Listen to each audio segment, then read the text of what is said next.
আল্লাহ নবী সাল্লাল্লাহু আলাইহি সাল্লাম আমাদেরকে একটা দোয়া শিক্ষা দিয়েছেন।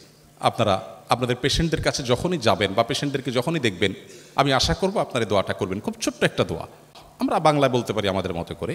প্রত্যেকটা মানুষের জীবনে চাওয়া পাওয়া থাকে, আক্ষেপের জায়গা থাকে, আফসোসের জায়গা থাকে।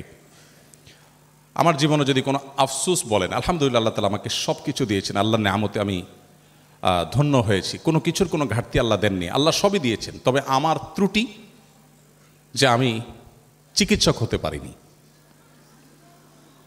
হ্যাঁ, সিরিয়াসলি।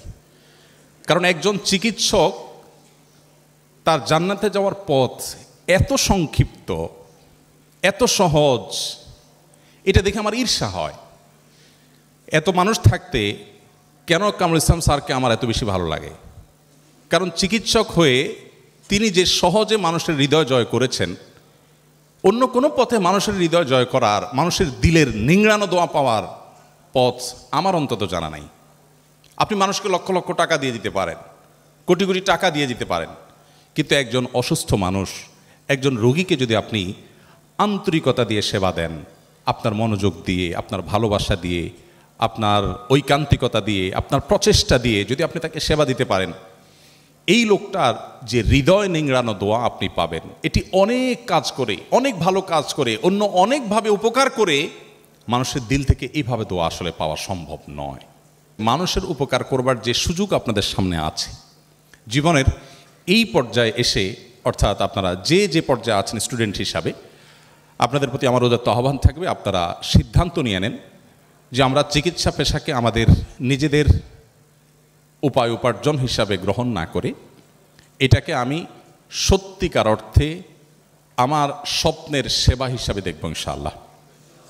চেষ্টা করা যাবে না ইনশাআল্লাহ?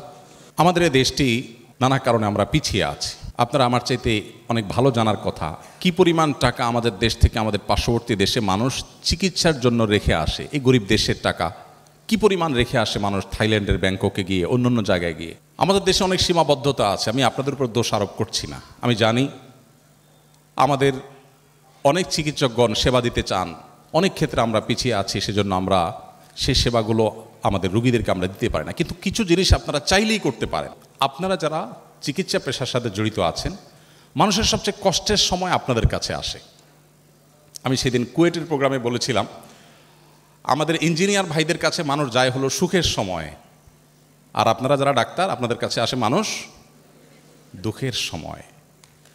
এই সময়টাতে আপনারা যদি একটু চেষ্টা করেন, একটু যদি আপনাদের সদিচ্ছা থাকে, তাহলে সেক্ষেত্রে মানুষের হৃদয়ের জগৎ